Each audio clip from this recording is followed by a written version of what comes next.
Lisa Martinez rubbed her tired eyes as she stared at the glowing screens in front of her. The night shift at Kepler Station was always quiet, but tonight felt different.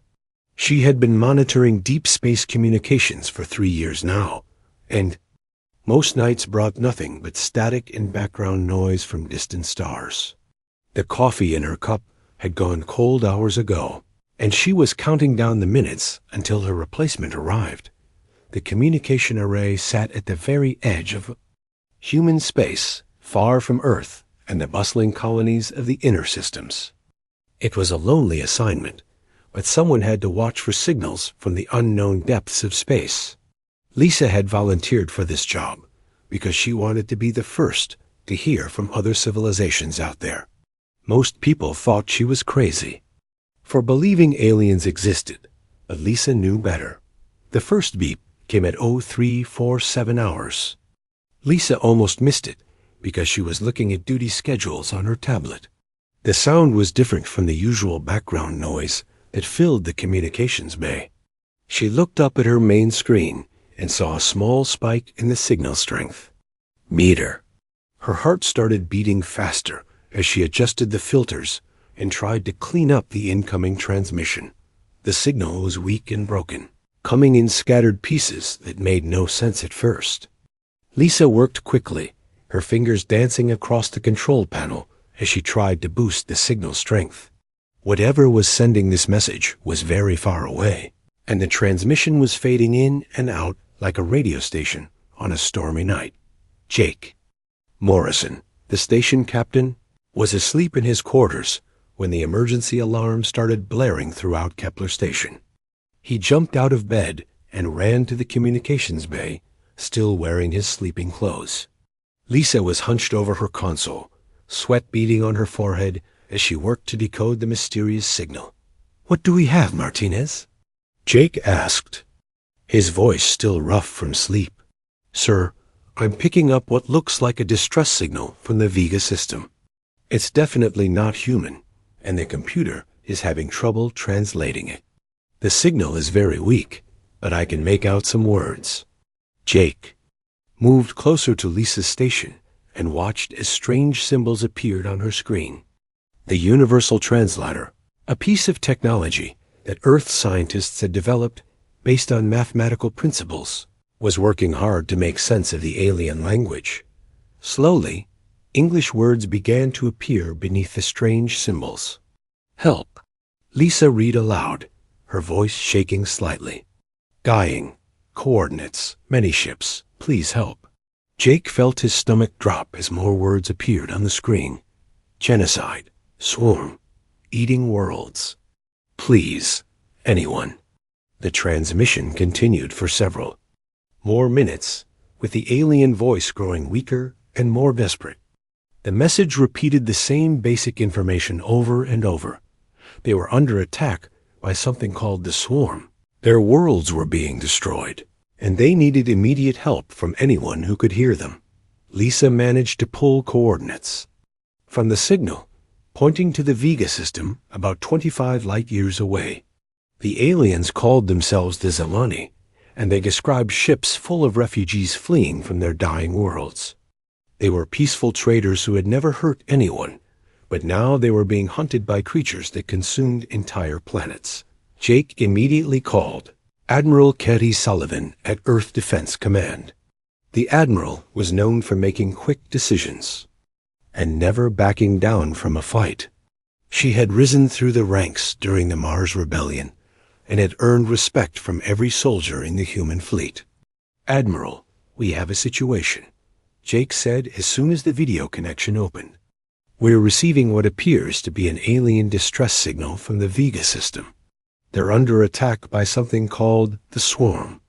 Katie Sullivan listened carefully as Jake played the translated message. Her expression grew more serious with each word. She had spent her entire career preparing for the day when humanity would meet other civilizations, but she had never expected it to happen like this. "Send me everything you have on this signal," Katie ordered. "I want full spectrum analysis, translation verification, and trajectory calculations. If this is real, We need to move fast.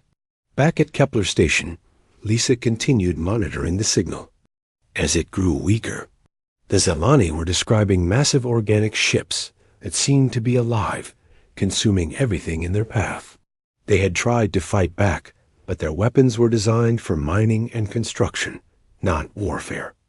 Now they were running, hoping to find safety somewhere in the galaxy. The final part of the message was the most heartbreaking. The Zelani explained that they had detected radio signals from Earth decades ago and knew that humans existed.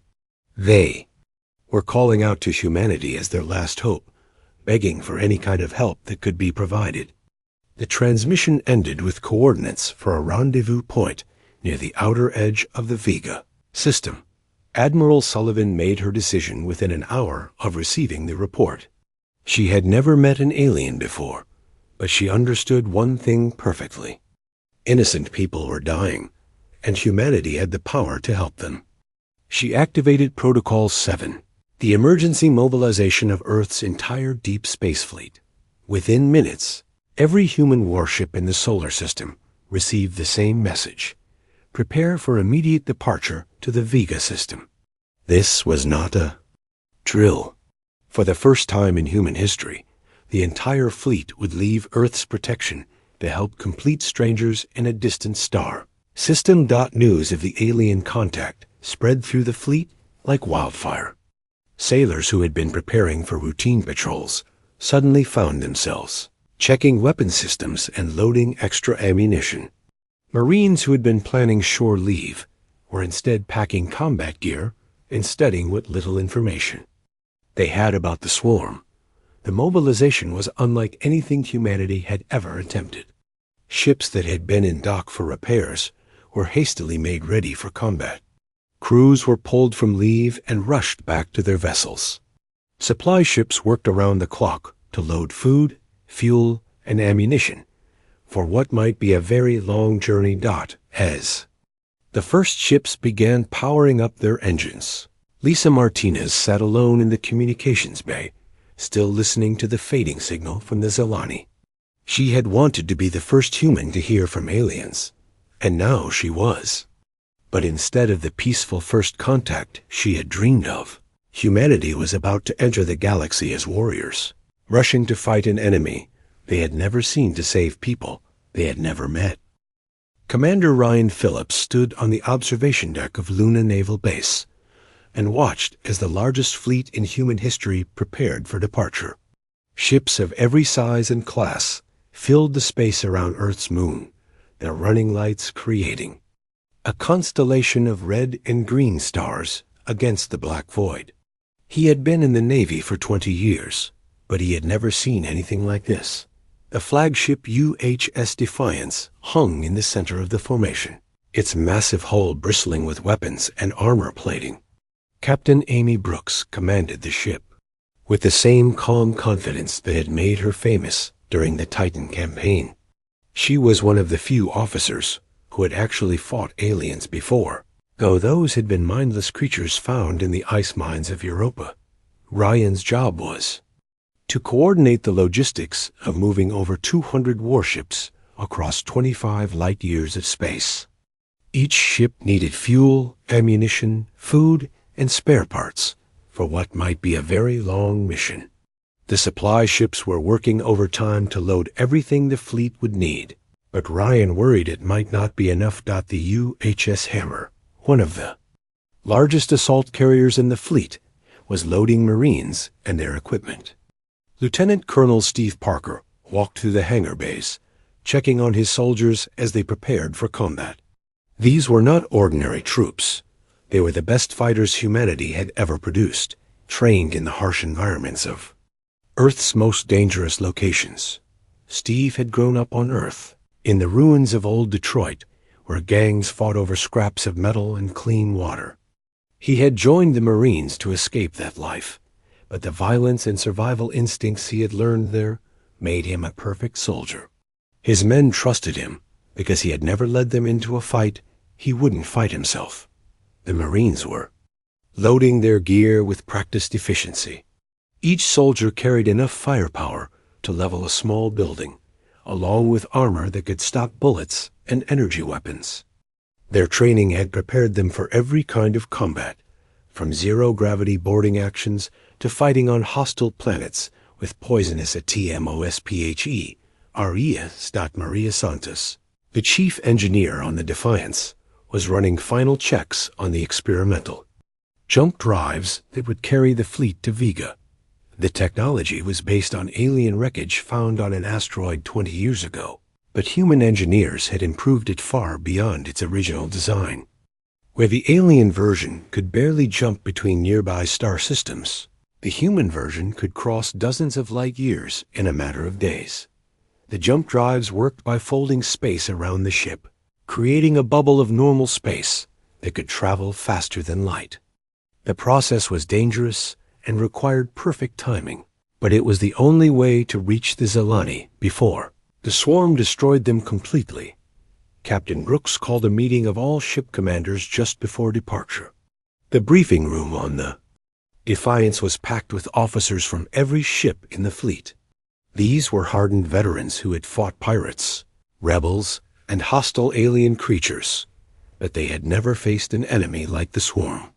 "Ladies and gentlemen," Brooks began, "we are about to make history.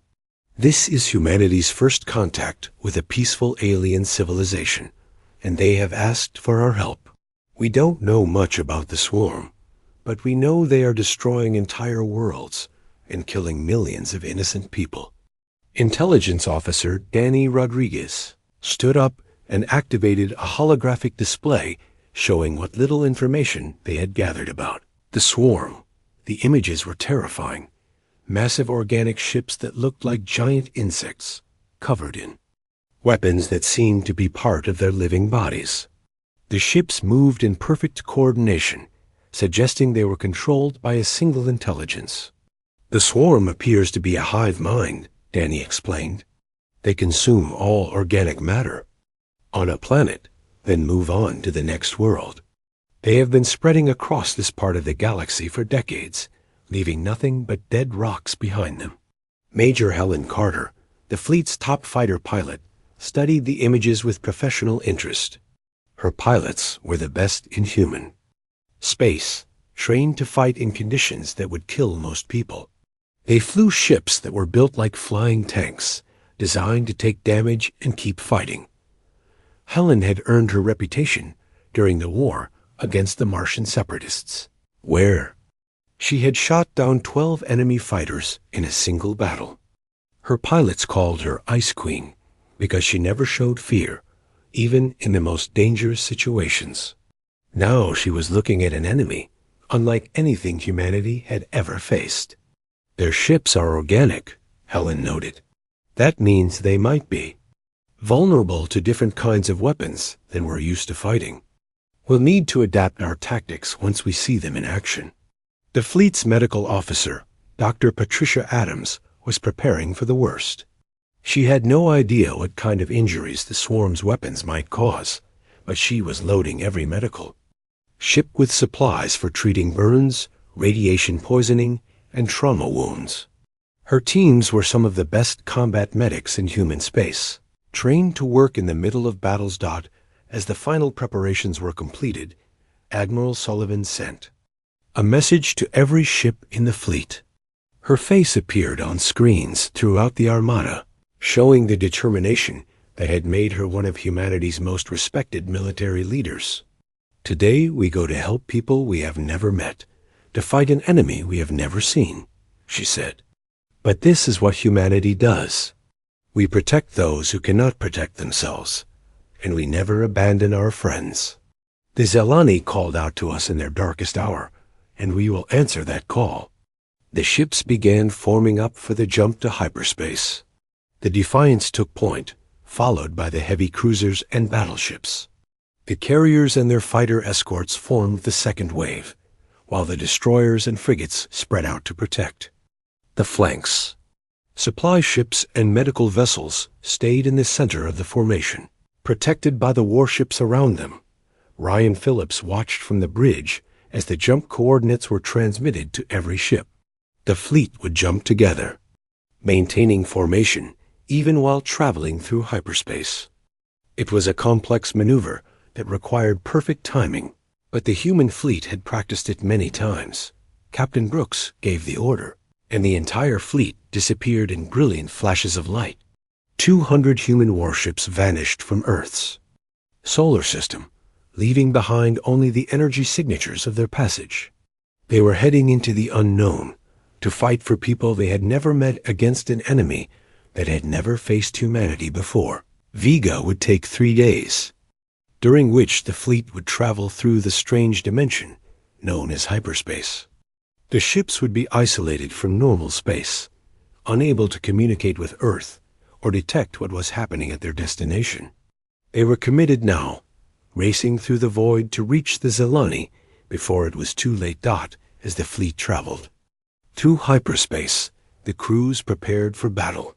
Weapons were tested and calibrated, armor was checked and repaired, and soldiers rehearsed their combat drills.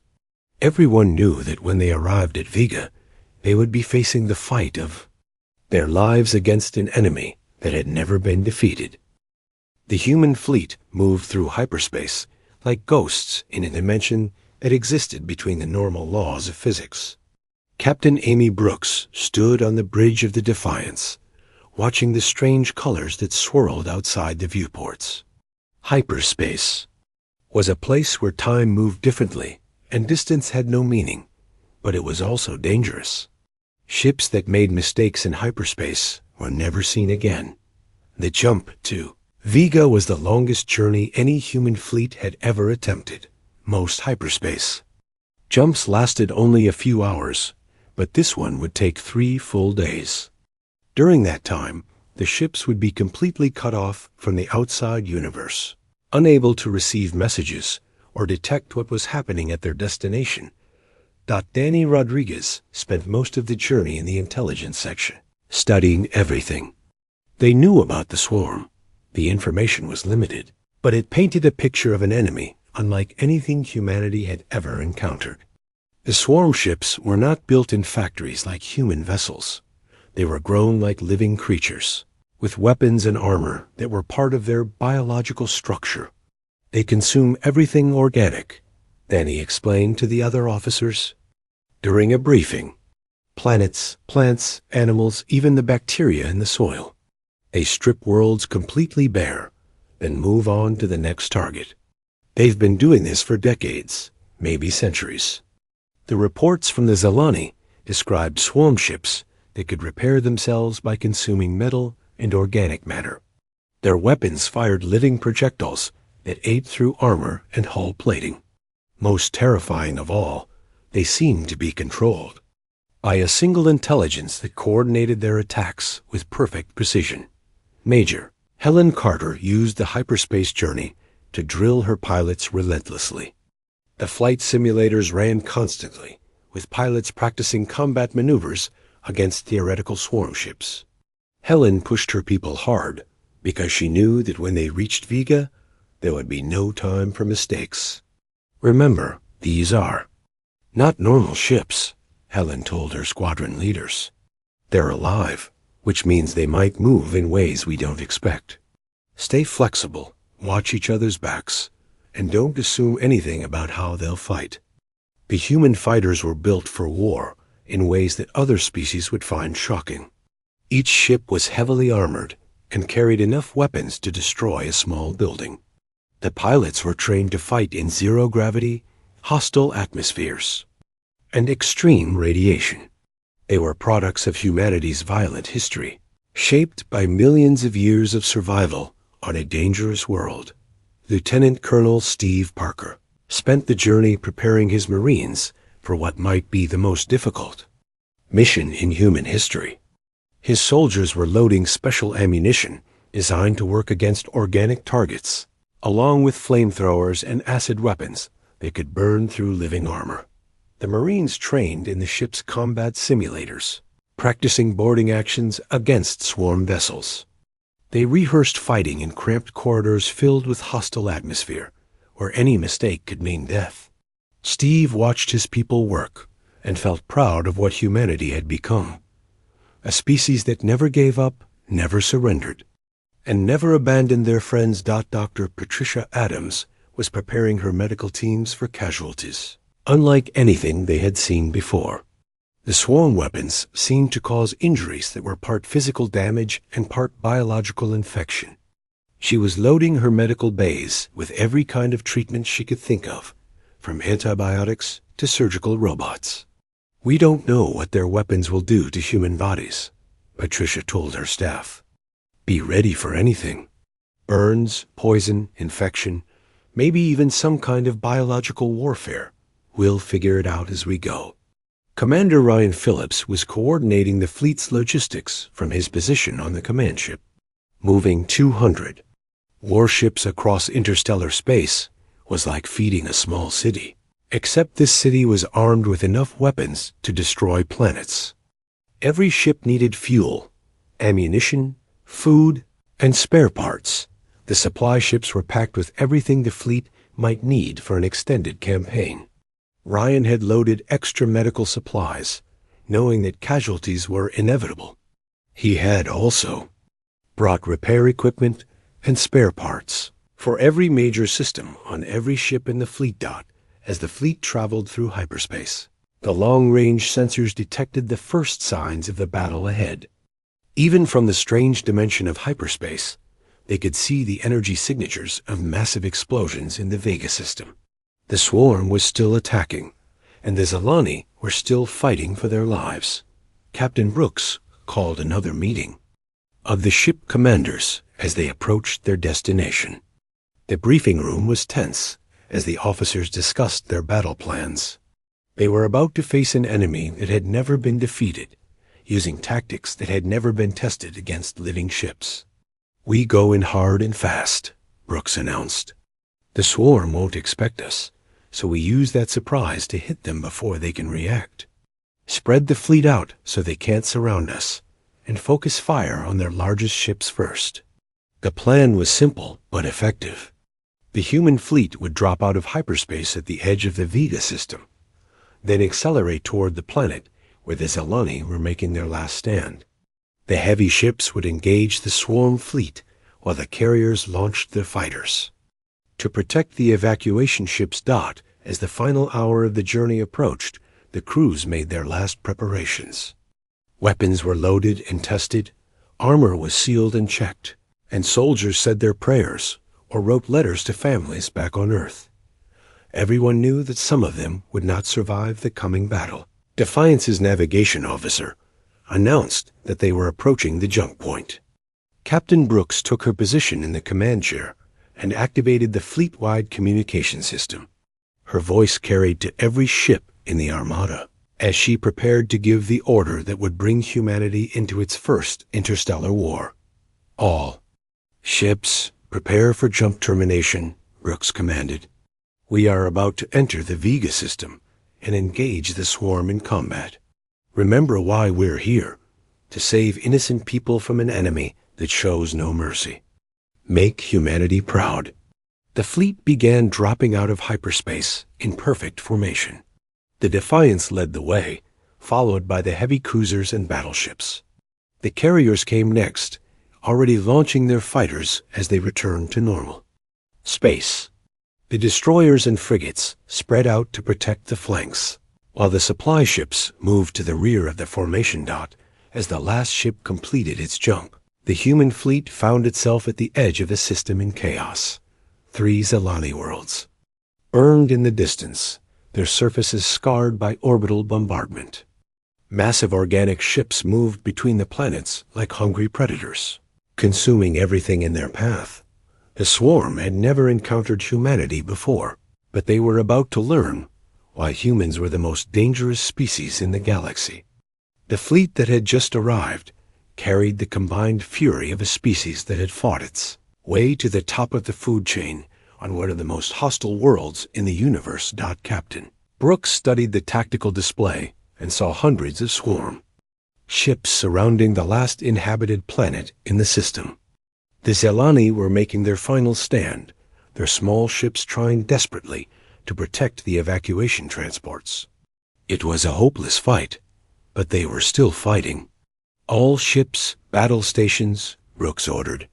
We have civilians to protect and an enemy to destroy. Let's show the swarm what happens when they threaten innocent people. The moment the human fleet appeared at the edge of the Vega system, the swarm knew something had changed.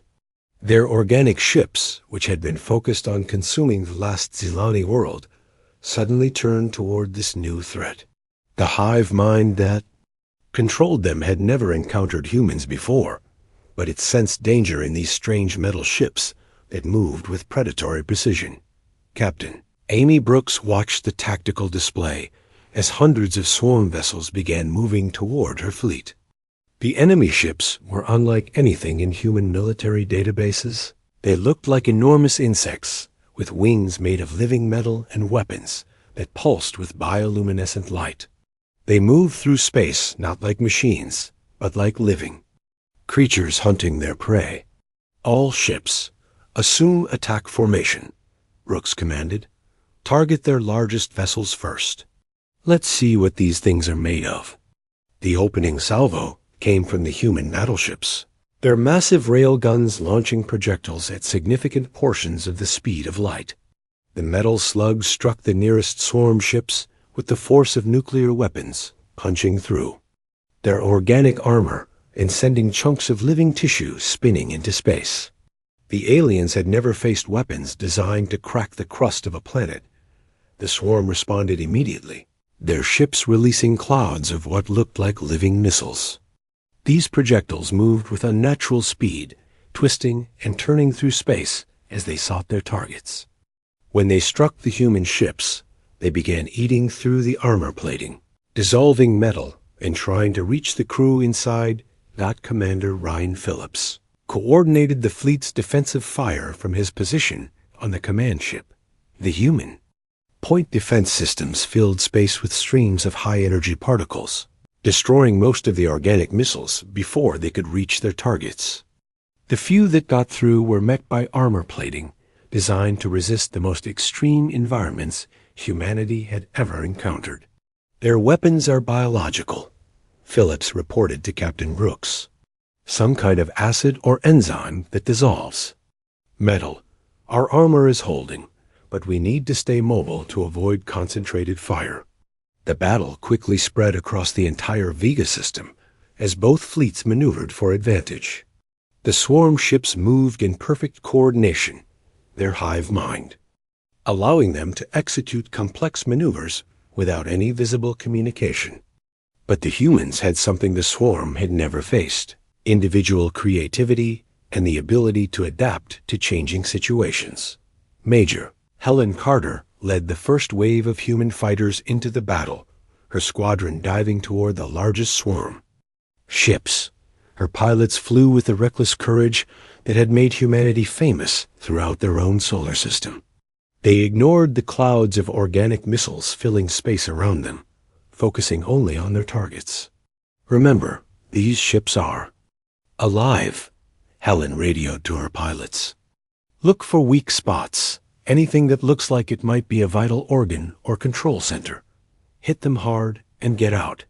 The human fighters were built like flying fortresses, with enough armor to survive direct hits from enemy weapons.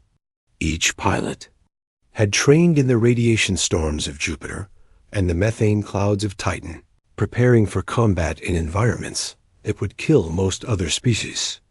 They flew through the swarm's defenses like avenging angels, their weapons carving through organic armor. Lieutenant Colonel Steve Parker watched the space battle from the hangar bay of the UHS Hammer, waiting for his chance to join the fight.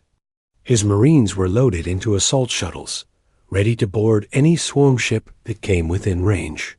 The idea of fighting inside a living alien vessel was terrifying, but Steve's people had trained for exactly this kind of mission. The first boarding opportunity came when a damaged swarm ship drifted too close to the Hammer. The organic vessel was leaking some kind of fluid that glowed with sickly green light, and parts of its hull were twitching like a wounded animal. Steve led his Marines into the shuttle bay, their weapons ready for anything they might find inside. Remember, your training, Steve told his soldiers as they prepared to launch. These ships are alive, so expect them to react like living creatures. Watch for traps, moving walls, and anything that looks like it might attack you. Stay together and watch each other's backs. The assault shuttle cut through the swarm ship's hull with plasma torches, creating an opening large enough for the Marines to enter. Steve was the first through the breach, his rifle raised and ready. The interior of the ship was like something from a nightmare. Corridors that pulsed with organic light, walls that seemed to breathe, and a smell that reminded him of rotting meat. The Marines moved through the ship with practiced efficiency, their heavy armor protecting them from the toxic atmosphere inside. They encountered strange growths that might have been control systems or weapons, all of them connected by veins that carried glowing fluid throughout the ship. Everything was alive, and everything seemed to be watching them. Back in space, the battle was reaching its climax. The human fleet had destroyed dozens of swarm ships, but more kept coming from deeper in the system. The organic vessels were learning from each encounter, adapting their tactics to counter human weapons. But they had never faced an enemy that could adapt faster than they could. Captain Brooks ordered a change in strategy, sending her destroyers on a flanking maneuver around Vega's largest moon. Commander Phillips led the squadron personally, his ships moving with the precision that came from years of training in Earth's asteroid fields. The destroyers were fast and heavily armed, perfect for hit-and-run attacks against larger enemies. Flanking attack caught the swarm by surprise. Phillips' ships emerged from behind the moon and struck the enemy formation from an unexpected angle. Their missiles and energy weapons carved through the organic ships, destroying command vessels and disrupting the hive mind's coordination. For the first time since the battle began, the swarm seemed confused and disorganized. Dr. Patricia Adams was working frantically in the medical bay of the Defiance, treating casualties from the battle. The swarm weapons caused injuries unlike anything she had seen before. Burns that seemed to spread across the skin, infections that resisted all known treatments, and wounds that refused to heal normally. But her medical teams were adapting, finding new ways to treat each type of injury. The organic weapons carry some kind of toxin, Patricia reported to Captain Brooks. It's like a combination of acid and biological agent. We're developing countermeasures, but it's going to take time. The turning point of the battle came when Major Carter's fighters penetrated the swarm's defensive screen around the Zelani planet. The human pilots flew through waves of organic missiles and energy beams, their ships taking damage but refusing to retreat. They reached the planet's surface just as the last Zelani evacuation ships were preparing to launch. The Zelani ships were beautiful but fragile, designed for exploration and trade rather than war. They had been trying to evacuate millions of refugees, but the swarm had been hunting them relentlessly. Now they watched in amazement as human fighters formed a protective screen around their evacuation fleet. Carter's pilots engaged, the swarm ships in desperate combat above the planet's surface. The human fighters were outnumbered 10-1, but they fought with the fury of a species that had never learned to surrender. They dove through clouds of organic missiles, their weapons blazing as they protected the fleeing refugees. The evacuation. Ships began lifting off from the planet's surface, carrying millions of Zelani civilians to safety. The human fighters escorted them through the battle zone, their pilots pushing their ships to the limit to protect the refugees. Several human fighters were lost in the process, their pilots sacrificing themselves to save people they had never met. As the Zelani evacuation fleet reached the safety of the human battle line, the swarm began to realize that they were losing the battle.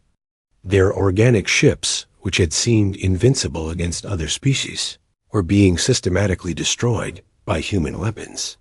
The hive mind that controlled them was experiencing something it had never felt before. Fear. Captain Brooks saw the change in the enemy's behavior and knew that victory was within reach. The swarm ships were beginning to retreat, pulling back from the planet they had been consuming. But Brooks was not about to let them escape to attack other worlds. "All ships, pursue and destroy," she ordered. "We end this here and now. The swarm will not leave this system alive." The human fleet surged forward, their weapons blazing as they chased the retreating swarm ships. The battle had lasted 18 hours, but now it was almost over. The aliens who had terrorized this part of the galaxy for decades were about to learn what happened when they threatened innocent people in the presence of humanity. The retreat of the swarm was unlike anything the human fleet had ever witnessed. The massive organic ships that had seemed so confident and deadly just hours before were now fleeing in obvious panic. Their perfect formations had broken apart, and individual ships were trying to escape in different directions. The hive mind that controlled them appeared to be fragmenting under the pressure of their first major defeat. Captain Amy Brooks stood on the bridge of the Defiance and watched as her fleet pursued the retreating enemy. The human ships moved with deadly precision, their weapon systems tracking and destroying swarm vessels that had dominated this part of the galaxy for decades. The organic ships were fast, but they could not outrun the railgun projectiles and energy beams that reached across space to find them. "Target their command ships," Brooks ordered. "The big ones with the most bioluminescent patterns. If we can disrupt their leadership, the rest might scatter completely." The human battleships focused their fire on the largest swarm vessels, the ones that seemed to be coordinating the retreat. These massive organic ships were the size of small cities, their living hulls pulsing with the same sickly light that had marked them as targets throughout the battle. When the human weapons struck them, they died like wounded animals, their death cries somehow audible across the vacuum of space. Major Helen Carter's fighter squadrons harassed the fleeing swarm ships with hit-and-run attacks. Her pilots had been fighting for almost 20 hours straight, but they showed no signs of fatigue. They dove through the enemy formations, their weapons carving through organic armor and leaving trails of destruction in their wake. "Stay on them," Helen commanded her pilots. "Don't let any of them escape to threaten other worlds. We finish this here." The human fighters were running low on ammunition, but they continued their attacks with the determination that had made humanity famous throughout their own solar system. Several pilots rammed their ships into swarm vessels when their weapons ran dry, turning their fighters into guided missiles that could punch through the thickest organic armor. Lieutenant Colonel Steve Parker and his Marines were still fighting inside the swarm ship they had boarded earlier. The interior of the vessel had become a maze of twitching corridors and hostile organic systems that seemed to be trying to digest the human intruders. Steve's people fought their way through the living nightmare, their weapons burning through anything that moved. "The whole ship is trying to kill us," one of his sergeants reported. "The walls are closing in, and something is pumping poison gas into the corridors."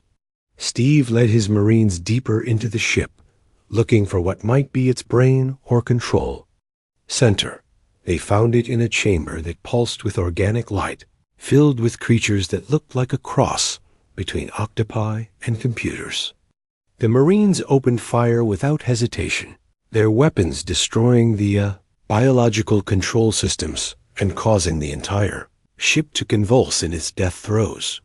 The death of the swarm ship was visible from space as its hull began to dissolve and break apart.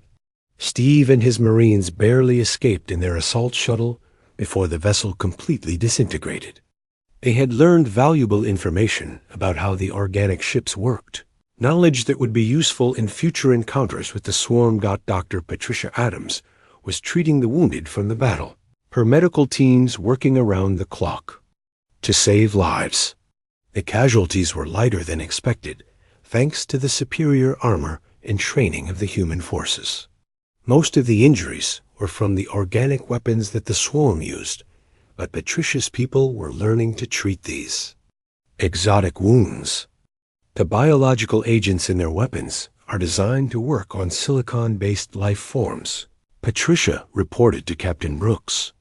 Our carbon-based biology gives us some natural resistance, but we still need to be careful about exposure. The battle was winding down as the last swarm ships fled deeper into space. The human fleet had destroyed over 60% of the enemy force, dealing the swarm the worst defeat they had ever suffered. The organic ships that escaped were damaged and demoralized, no longer the unstoppable force they had been just a day before. Commander Ryan Phillips was coordinating the post-battle operations, his ships moving to secure the Vega system and protect the Zelani refugees. The supply ships were already moving to establish temporary bases on the outer planets, while the medical ships prepared to treat any wounded Zelani they might find. The first contact with the Zelani refugees came when their evacuation ships approached. The human fleet. The aliens were tall and graceful, with crystalline features that reflected light in beautiful patterns. They moved with the fluid grace of beings who had evolved in low gravity, and their large eyes showed intelligence and curiosity. Elder Zaraketh, the leader of the Zelani High Council, requested permission to come aboard the Defiance. She arrived with a small group of advisors, all of them staring in wonder at the human ship that had saved their people. The Zelani had never seen anything like the brutal efficiency of human military design, where every surface was armored and every corridor could become a defensive position. Captain Brooks met the Zelani delegation in the ship's main conference room. The universal translator worked perfectly with their language, allowing for smooth communication between the two species. Zaraketh spoke in a voice like musical chimes, her words carrying the weight of gratitude and amazement. "We heard your species through the radio signals from your world decades ago," Zaraketh explained. "We knew you existed, but we never imagined you would come to help us. Your people have saved millions of lives today." Brooks felt uncomfortable with the praise, but she accepted it gracefully. "We couldn't stand by and watch innocent people be slaughtered. That's not what humanity does. We protect those who can't protect themselves." The Zelani were amazed by the human concept of fighting for strangers. Their own species had been peaceful traders for thousands of years, exploring the galaxy and sharing knowledge with other civilizations. They had never encountered the swarm before, and their weapons were designed for mining and construction, rather than warfare. "The swarm has been spreading across this region of space for decades," Zaraketh continued. "They consume everything organic, leaving nothing but dead worlds behind them. We tried to fight, but our weapons were useless against their living ships. You are the first species to defeat them in open combat." Admiral Katie Sullivan arrived at the Vega system just as the last swarm ships were fleeing. Her command ship, the UHS Retribution, took position at the center of the human fleet. She immediately called for a meeting with the Zelani leadership to discuss the next steps in what was becoming humanity's first interstellar alliance. The meeting took place in the conference room of the Defiance, with representatives from both species working to establish diplomatic relations. The Zelani were offering to share their advanced technology and knowledge of the galaxy, while the humans were promising continued protection against the swarm. "We have mapped the movements of the swarm across dozens of star systems," Zaraketh explained. "They follow a pattern, consuming worlds with the richest organic resources first. We can provide you with the locations of other species that might be under threat." Admiral Sullivan studied the star charts that the Zelani provided. The swarm had been more active than anyone had realized, attacking isolated colonies and peaceful trading posts across a vast region of space. Without intervention, they would continue to spread until they consumed everything in their path. "We need to establish a permanent alliance," Sullivan decided. "The swarm will be back, probably in greater numbers. We need to be ready for them, and we need to warn other species about what's coming." The Zelani were eager to form an alliance with humanity. They had seen what human military forces could accomplish, and they understood that their own survival might depend on human protection. In return, they offered to share their knowledge of faster-than-light travel, advanced materials, and the locations of other civilizations that might join the Alliance. The evacuation of the Zalani refugees took several days, with human transport, ships carrying millions of aliens to safety. The Zalani were amazed by the efficiency of human logistics, watching as the fleet moved people and supplies with military precision. They had never seen such organized chaos, where every person knew their job and did it without question. Lieutenant Colonel Steve Parker supervised the evacuation operations on the planet's surface. His Marines worked alongside Zalani civilians, helping to load the evacuation ships and protect the refugees from any remaining swarm creatures. The aliens watched in wonder as human soldiers shared their rations and medical supplies with complete strangers. "Your people are not what we expected," one young Zalani told Steve. "We thought a warrior species would be cruel and violent. But you risk your lives to save people you have never met."